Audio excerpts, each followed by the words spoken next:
ధైర్యం క్యాన్సర్ ఉన్నోని కూడా బతికితే భయం అల్సర్ ఉన్నోని కూడా చంపేస్తుంది అన్నట్టు చంపి పారెత్తమని డైరెక్ట్ వార్నింగ్ ఇచ్చినా జనాలు గుబులు పడరు కానీ ఇంటి ముంగట పెట్టిన 2 నిమ్మకాయలు కోడిగుడ్డు చూసిండ్రంటే చాలు గుండెలు గుబేలు అంటే చాలా మందికి. ఇప్పుడు ఈ ముచ్చట ఎందుకు చెప్తున్నానంటే,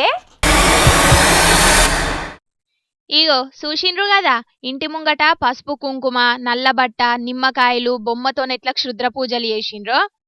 ఇక మొత్తం గల్మ ముంగట 3 నిమ్మకాయలు పెట్టి ఈ నిమ్మకాయకైతే ఒక కట్టె పుల్లను సుతం గుచ్చి పెట్టిండ్రు. అనంతపురం జిల్లా కదిరీలున్న గిళ్ళ ఇంటి ముంగట రాత్రిపూట ఎవలో వచ్చి గిట్ల చేతబడి పూజలు చేసిండ్రట. తీర్థయాత్రల కోసమని గీ ఇంటోళ్ళు తాళమేసుకొని పోయిండ్రట.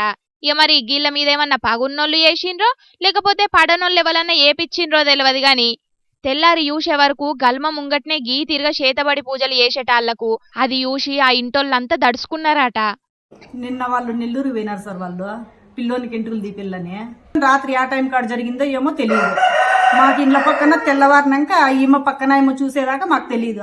ఇండ్ల సందుల్లో ఇండ్ల మధ్యలో ఇట్లాంటివి చేయకోకుండా ఇంకొకసారికి ఇట్లా వాళ్ళు పోలీసు వాళ్ళు చర్య తీసుకుంటే చాలా బాగుంటుంది సార్. ఇన్నరు కదా, పక్క వంటోళ్ళు ఇంటి ముంగటైన చేతబడి పూజలు చూసి చుట్టుముట్టోళ్ళందరు ఎట్లా భయపడుతున్నారో. అయినా చేతబడి పూజలతోనే అయ్యేది లేదు పోయేది లేదు. కానీ జనాల్ని పరిశాన్ చేయనీకి గిసొంటి చిత్రకథలు ఎత్తుంటారు కొందరు బద్మాష్గాన్లు. వీటితోని ఏమో అయిద్ది కావచ్చని ఆళ్ల చుట్టూ ఈళ్ల చుట్టూ తిరుగుతుంటారు పబ్లిక్. ఇక జనాల వీక్నెస్ పట్టుకొని పైసలు గమాయించుడే తప్ప దీంట్లో ఏముండదని అంటున్నారు మూఢనమ్మకాల మీద చైతన్యం కల్పించే సంగపొల్లు. గంతే కదా నుల్ల, మరి మంత్రాలకు ఎన్న చింతకాయలు రాల్తాయా? గిది సుతంగా అంతే. కాబట్టి చేతబడి చేసిండ్రానో లేకుంటే ఇంకేమన్నా పూజలు చేసిండ్రానో మీరేం పరిశాన్ కాకుండ్రి, ధైర్యంగా ఉండుండ్రి, సరేనా?